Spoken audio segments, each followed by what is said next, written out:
Okay. Well, the destruction of the Donbass region due to the violence is going to have a major impact both in the short term and in the long term. We need to realize that Donbass is, or perhaps we should say was, the industrial heartland of Ukraine. It accounts or accounted for about 25% of Ukrainian exports, and this is where the mining, heavy manufacturing was located. What needs to happen if the Ukrainian economy is going to come back as an industrialized modern economy is that these industries will need to be restructured, and it's very difficult to see that happening anytime soon. It's not only the case that a lot of infrastructure is damaged, we have a major refugee problem as well.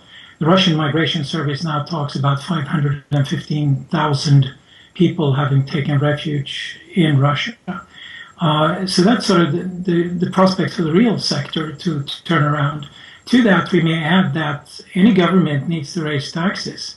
And raising taxes in eastern Ukraine has been incredibly difficult in recent weeks and months for obvious reasons. And even if the violence dies down and the authorities do succeed in snuffing out the rebellion, if the Russians don't intervene too heavily, then it's going to be very difficult for the government in Kiev to restore law and order in eastern Ukraine to the point where people willingly pay taxes to a government they experience as legitimate.